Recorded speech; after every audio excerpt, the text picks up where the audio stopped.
अर्जुन, शास्त्रों में कई प्रकार के यज्ञों का वर्णन है जिनके द्वारा प्राणी देवताओं की आराधना करके उनको प्रसन्न करते हैं। हे अर्जुन, समस्त देवता मेरा ही स्वरूप हैं, इसलिए इन यज्ञों के द्वारा प्राणी मेरी ही आराधना करते हैं। हे मधुसूदन, तुम्हारे कहने का अर्थ है कि यज्ञ कई प्रकार के होते हैं? कृपा करके मुझे उन सब का विवरण बताओ। पार्थ, पहले यह समझ लो कि यज्ञ क्या है।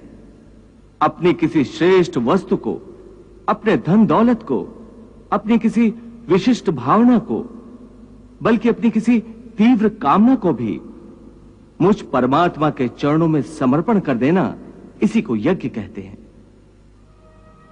अपनी प्रिय वस्तु की कुर्बानी, यही यज्ञ की मूल भावना है।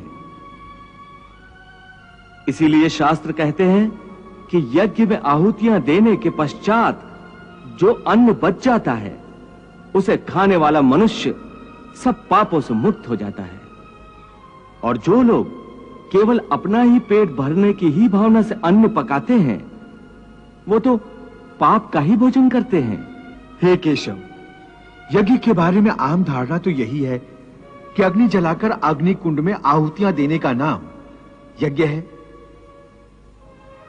परंतु हे माधव, तुम तो कहते हो कि जन कल्याण का कोई भी कर्म यज्ञ है।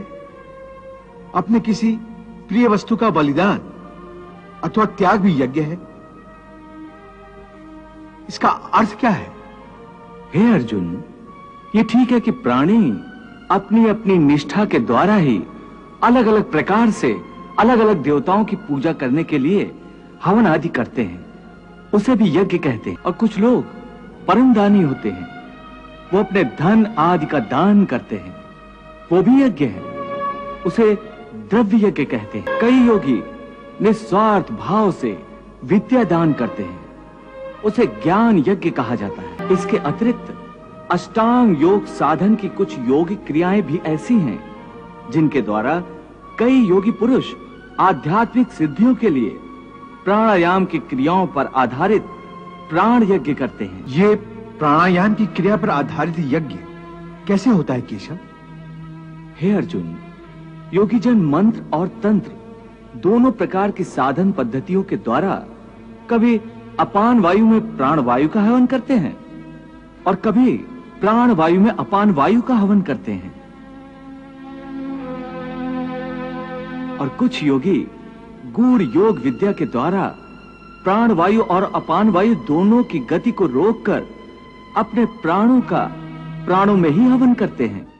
यत्र विश्वम भवति एक नीडम, अर्थात समस्त विश्व एक घोंसला है और हम सब उसी घोंसले के पंछी हैं। एक कैसा विलक्षण जीवन मंत्र, कैसी विशाल भावना जिसमें विश्व की कई समस्याओं का समाधान है।